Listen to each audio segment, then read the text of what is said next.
Hello everyone, this is John from RPGs and More. And in today's video, we're going to do a part 2 of my series on transportation. And for this video, this particular one, we're going to talk about transportation logistics. Now, that about half of you have turned off the video already, I will say that logistics is a topic that is often seen as very boring, even in our present modern day, where it is a quite complicated and necessary thing for us to have. And us here in the United States, as well as in many places I'm sure, have been getting a crash course on the importance of having solid logistics when it comes to transportation of goods, transportation of people, and also transportation of information. So how does that pertain to your fantasy game? Well, does your fantasy campaign have a means of transportation? I'm not talking about personal transportation. Each person can get their own feet, their own horse, their own wagon. I'm talking about, is there anything resembling public transportation or a company-based transportation? This is something that did exist throughout history, where various enterprising individuals would take their own wagons and whatnot and offer to transport goods and sometimes people from one place to another for money. Excuse me. So it's not something that would be out of place in a more historically themed fantasy world. But what would it entail? Well, you could have several levels of it. The first level is the individual. This is the person with a wagon and a couple of oxen, or a couple of horses if they're really wealthy, and the desire to move things from one place to another, and they have all the time that they wish to be able to do this sort of thing. That works on an individual place-to-place basis. Point A to point B. I got one wagon, myself. Maybe I've hired a guard to travel with me, or someone, a family member goes with me.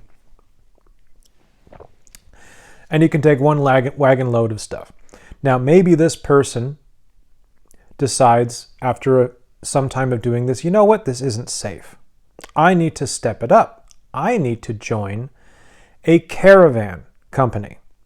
And so a caravan company or a caravan would be a group of people that all have agreed to share the dangers of the road and the costs of the road and travel together. So you would probably pay a certain amount of money to the caravan master, and then the caravan master would use that money in order to procure supplies and pay tolls, take care of all that sort of stuff so that everyone could travel together, eat more comfortably and more organized. So you would have those caravans that would go from place to place. And some of these would be small, maybe up to 6 wagons. And we're just traveling from, say, London to York and then back. Or from, York up to Edinburgh and then back. It doesn't have to be those like a specific place. It could just be, a couple of big cities, and we have a regular route. We just go, back and forth every once in a while whenever there's enough people that want to go, and the caravan master says, cool, all right, it's time to go then. And we go. Those larger caravans would tend to have more guards. They would have a lot more people whose jobs would be dedicated to making sure that everyone gets where they need to go, that all their goods get to where they need to go, and that no one is trying to skim anything off the top, per se. A lot of the guards would be not only to protect the caravan from bandits on the road, but also to protect the caravan from each other, because you got a whole bunch of strangers that have signed on to travel with each other, and everyone's hoping that everyone's on the same page, and there isn't a thief amongst them, but there could be, and that's part of what the guards are there to protect the goods. Because you might have guards hired by the caravan master, and then guards hired by an individual wagon master as well. And there might be some conflict there. That actually could be a great source of interactions that could help the party kind of get to know people some more, as maybe there's one of the members of this caravan is a bit more arrogant and has paid to be part of the caravan, but is also paid for their own guards because they don't trust those people, or and pick an other that they cannot trust. Especially if you want to make it poignant, make sure that the other that this rude person doesn't trust is something that pertains to one of your players' characters, and kind of offend them a little more.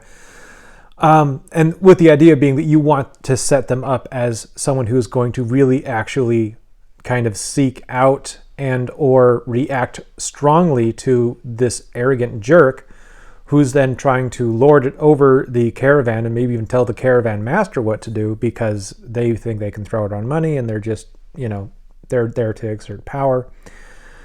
And maybe you find out, maybe this person gets robbed, or maybe you find out later that they are the one who was doing the robbing. And that's what some of their guards were there, was to prevent people from noticing by not allowing anyone to examine their own wagons. That could be a fun thing. So like everyone's like, oh my gosh, there's a thief amongst us, and everyone's getting paranoid and doing the whole Among Us thing where we're all pointing at each other and getting mad at each other, trying to figure out who the thief could be. And then in the end it turns out to be the really rich guy who's been screaming the loudest about how terrible this is. That could be a fun scenario to run with kind of that caravan situation. When you got the lonely guy, one person going around, you get a lot of smaller encounters. They're much more likely to fall prey to bandits and brigands. They're much more likely also to fall prey to just wild animals that travel in the area, and probably would like to hunt a lone person or a small group of 2 people. But at the same time, they also would be more likely to run into like that lone old witch that lives on the side of the road that really is a nice old lady after all, and just got a bad rap because somebody didn't like the job she did as a midwife when she was younger, and that this young merchant could actually be could have a cool interaction with her, learn about her story, help her with something that she needs help with, and get a bunch of home-baked cookies as a thank you. It doesn't have to be a big earth-shattering thing, but it could be a fun role-playing moment. Help you with your world building by establishing A, that midwives are a thing, B, what they do, C, that they're often misunderstood, and D, care for the elderly. What is that like in your campaign setting? What does that look like? What can your characters look forward to?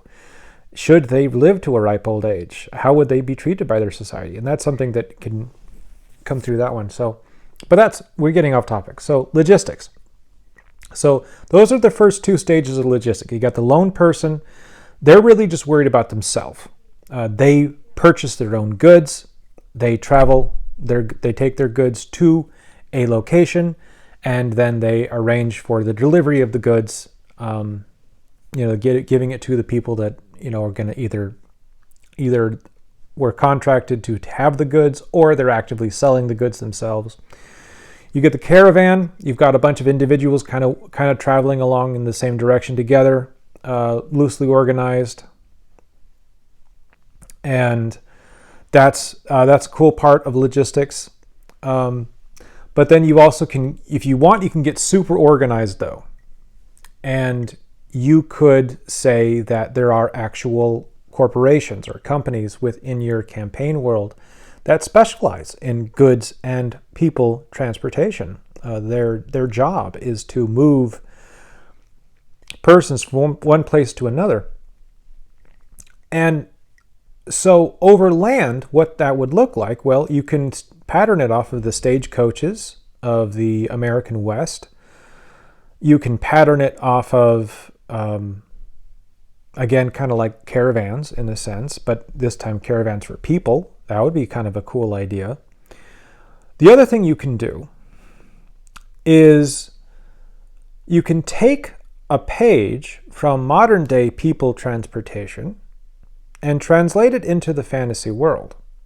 Because if you're creating a fantasy, then there's no reason why people wouldn't have thought of, hey, I've got a wagon, why not put a bunch of benches in it, and these common folk can pay me a couple of, a silver or two, and I'll take them to the next village and they won't have to wear their feet out in order to get there. Why not? That's a pretty logical thing to do, and you can do it as a small timer, you can do it as a company. And you can have a company that has a hub of transportation, and they go from, and they send wagons full of people or goods out to various cities all around the place, and they can have factors in each city that will meet with their local drivers in order to make arrangements. Maybe they sell tickets, and people got to come to them to get a ticket for the wagon, and that's part of the logistics of the area. Something to think about when you're setting all this up, though, is if you want to go with the larger companies, even if you want to go with like smaller caravans, make sure that the places that they're going to have warehouses. Because a warehouse is going to be very important, because not only are you needing to store the goods that are being delivered. So let's say you've got a small town, and this small town expects one caravan twice a year. So caravan comes in. They need a place to unload their goods, a place that's big enough that it can be organized so that each individual merchant's goods is in a separate location or stored separately so they don't get confused with each other.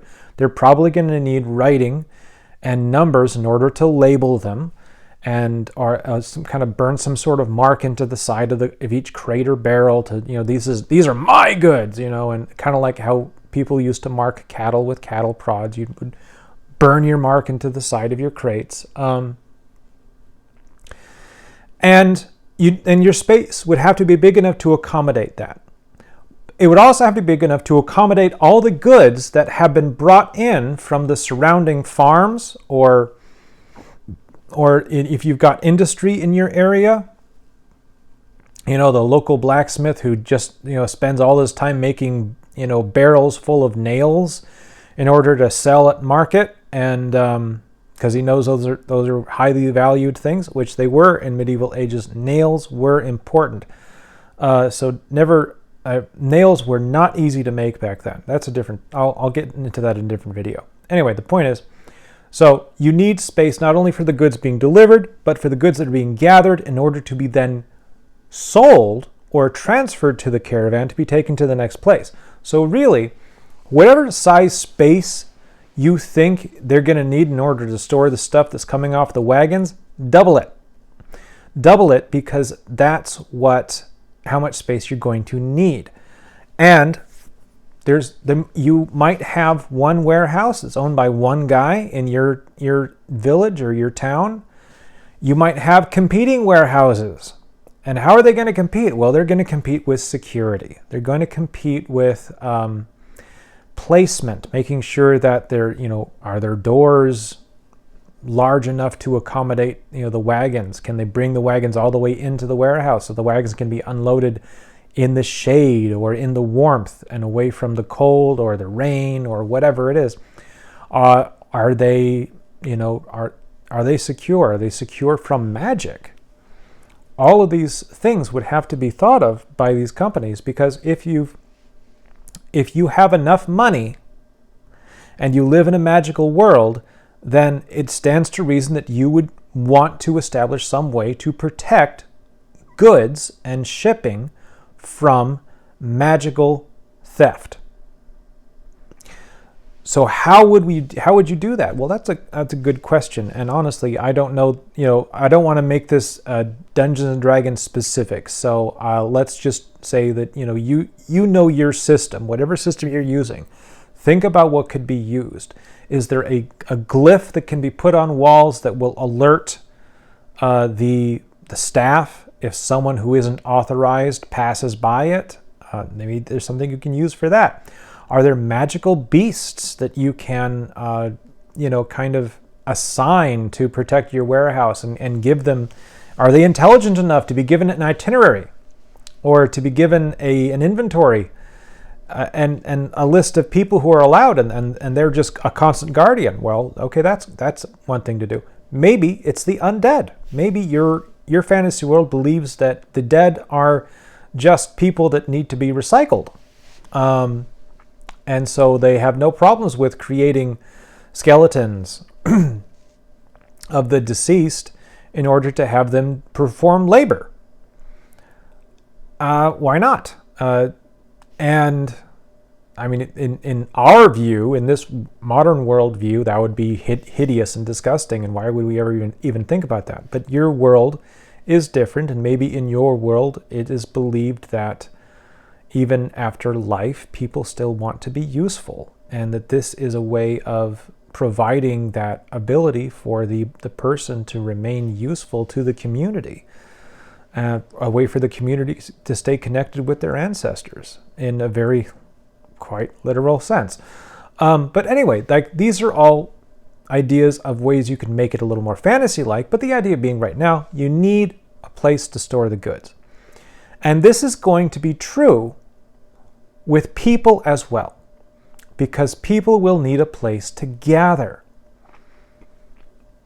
You're going to need the equivalent of a train station or transport hub in your town. If you got this organized company that brings people to and fro, they're going to need a place to bring their people. Those people going to need a place to kind of sit and wait. Now it can be a small little a hut somewhere that is kind of open to the elements, kind of like a modern day bus stop. You could do that if you really wanted to. Or it could be, maybe this is actually a thing that is done mostly by the wealthy. And so what they've got are traveling inns. And these inns are specially located on the established routes of these larger transport corporations. Maybe even the corporations own the inns. And so people, you hop on the wagon, like let's call it a Bells Fargo wagon, and you travel along Bells Fargo's route, and then when nighttime comes, you automatically are going to be stopping at a Bells Fargo branded hotel or inn, and you get a place to stay. And if you've bought the package deal, then you don't actually have to pay extra for that place to stay, because you just show your ticket or your brass or bronze chit that shows that you are who you say you are, and you are entitled to a place to stay and a meal because you paid it at the beginning. And that's something that could be set up. So that's you could actually do that and have a whole chain of these things going from place to place to place. Now, how that be interesting for role-playing ways? Well, all those places need people, right? So all those people have stories. They all have something they love. They have something they hate. They all have something that they're afraid of. And what you can do is use those locations as ways to make each city or each town and village a little bit different. So even if your players aren't staying to adventure there, you can still give them a touch of like some of the rumors that they overhear while they're they're resting or while they're eating their dinner. Maybe have a chart set up for each town. If you want to get this detailed, and roll on the rumor chart for each town. But it's a way to interject some flavor. Maybe the town is known for seafood, and so you make sure to describe for that town the delicious seafood, and see if you entice them with that and make them want to go on an adventure in this place. And if they don't, they don't, and you move on to the next place. No stress. All right, but that's part of, like, again, that's the third tier, I guess you could say, is highly organized people transportation, highly organized cargo transportation. If we're looking at logistics as far as ships go and river vessels, you are looking at something a bit larger, because the average river vessel is going to be able to hold more when it comes to goods than the average wagon that can travel. In fact, the average boat that would go up and down a river would probably hold about 2 to 3 times what the average wagon could hold. So they're going to need more space, basically. You would need more warehousing and available if you're going to have organized stuff. A lot of times, though, it wouldn't be that organized. It would mostly be like a boat would pull up to a village along the river. The merchants who traveled on the boat would get off. They'd bring their goods with them. They'd probably be hauling most of the goods themselves or hiring people to do it with them. They'd set up their stand, probably lay out a cloth, put their goods on top of it, and try to sell to the villagers for market day. Excuse me. And then at the end of market day, they would get up, put their goods back on the boat, get on the boat, and sail to the next town that's probably a day away. Maybe they would sleep in the local inn, and then sail with the morning tide too. I mean, that's also reasonable. And a lot of river trading would kind of go like that. It would go from place to place, and you'd sell some goods at each location. You'd probably buy a few things if that particular town or village is known for a particular item that that they want further on down the way. Until you get to one of the big hub cities along the river. And at those big hub cities, that's where you'd have the warehouses. That's where you'd have the highly organized markets, where you'd have to like pay money to rent a stall, and but you have hundreds, maybe even thousands of customers that could come on one of those market days, as opposed to half a dozen at a local village. But at the same time, you're also having a lot more competition, because one of those hub cities would have more than just your boat. You'd have all the boats coming from all the different rivers. You'd have all the carts and caravans coming from all different cities in that one hub. So that it's a great place to buy and sell goods, but it's also a great place for people to get swindled too. So if you want to run a campaign that kind of utilizes a lot of the stuff, which is great for, like, say, a slice of life campaign, these hub cities are a great place to start your journey, or they're a great place to end your journey. And one of the best things you can do in those cases is they can also be a place to transition. So let's say you started your journey out as that lone guy on the wagon, and you travel, to a couple of the local villages in the area, and then you get to a town, and in the town, it's time to join the caravan, and then the caravan goes to the next big town, and then you have the choice of traveling further with the caravan, or you can separate out and kind of go to some of the local villages in that area. And then maybe at the next town after that, that's when you transition from, using the wagon to passage on a riverboat, or you're just connecting to the river travel, or the ships for ocean-going travel, because having that connection, there's a lot more plot hooks that would come in through there. There's goods that come from different places, the ability to buy and sell rare items that could then be brought back towards the villages where you started from, and seeing if they might be useful there. And this could be something where, say they're having a gnoll problem or a problem with a dragon, and you could be the one who actually manages to find something which could help drive the dragon away or persuade the dragon to leave the town alone.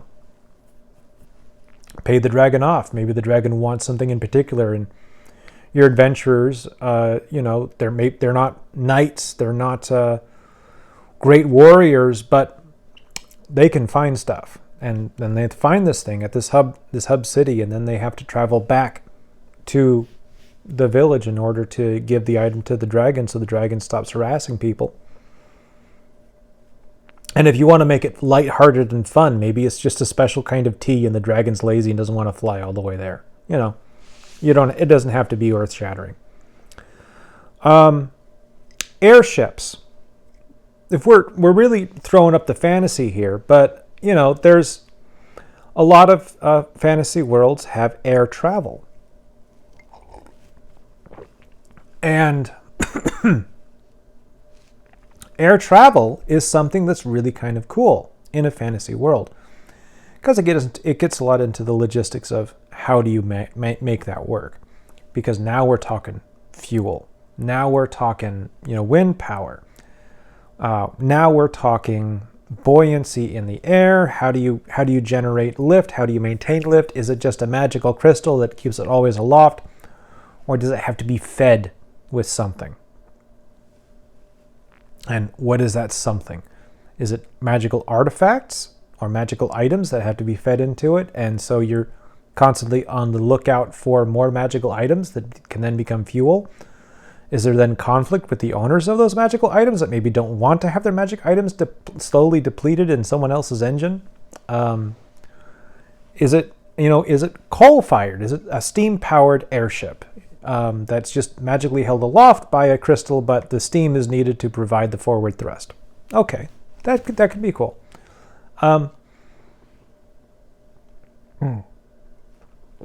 So there's a lot of different ways you can make that interesting and fun. One of the things I like is patterning it off of real-world technology. Because some people forget that, or some people didn't know, that in the United States, during World War II, or the times leading up towards World War II, the United States actually fielded 2 flying aircraft carriers. There's the Akron and the Macon. And they were 2 rigid airships filled with helium that each could carry a squadron of fighters, or airplanes, really, and that were tasked with multiple roles. Their primary goal, the primary thing that they did, was hunt submarines and scout for the fleet, and just kind of be eyes and ears, mostly eyes, in order to kind of just fly up high above the ocean, see what's going on down below, and then send planes out to do scouting missions. And the planes would launch from the airship. They'd fly out, do their mission, they'd come back, and they'd be brought back up onto the airship. This was a thing that was successfully done up until, the airships unfortunately did both have disasters. And they never built any more of them. Even though the concept had more or less been proven to be functional, it didn't have the political backing. That's not the point, though. In your fantasy world, something like that can be built, and it can work. And why not? It's your fantasy world. So, but how would that affect the logistics? Well, you got to think about, if you are going to use like an airship kind of situation, that what you would need is a large enough field where this airship could land, a big enough mast that could connect to the front of the airship. And this is a massive, strong structure, strong enough to hold the airship in place as the wind is buffing it about. In fact, it's not even going to be held in place because it's going to like rotate all the way around this center point of this mast where the mast is connected to the nose of the airship. It's just going to keep like rotating around as the wind blows it. So you want to make sure that your space kind of accounts for that. And that could be a way to make it interesting for your players, because now they've got to figure out how to like get on this thing while it's moving. It could be fun. It could just be a cool role-playing moment. All right, more logistical stuff. Quite often, we come up with these ideas of like that dwarven city that is underground. How do they get food? Do they really, I mean, let's be honest. Are they really just eating meat and mushrooms? I really hope not, because that's terrible, terrible nutrition. So that's a logistical nightmare, because now you've got a city that is dependent upon the outside world for about 90% of its diet, which means that you've got to have a way to get it to them. Now that city's going to have figured out how to do this, which means that your dwarven city, 9 times out of 10, is going to have caravans whose sole purpose is to go out there and pick up as much grain and vegetables and fruits and whatever else they might want as possible, and bring it all back to the city every month. It's going to be a constant requirement because cities are hungry. People want to eat, and you need to have a consistent source of food. Most medieval cities did not have a lot of food stored over long periods of time in case of siege or other calamities.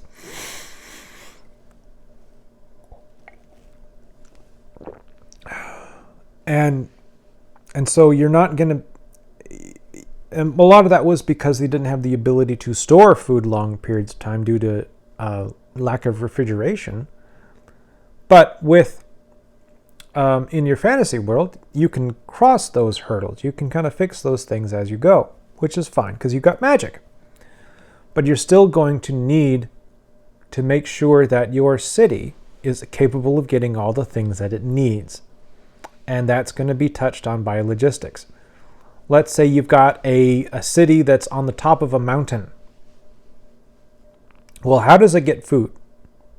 How does it get water? Do they pump water up all the way from ground level up to the top of this mountain? I hope not. Well, I mean, if they do, that's some crazy magical pumps. Do they have like a water elemental that they're constantly siphoning water off from?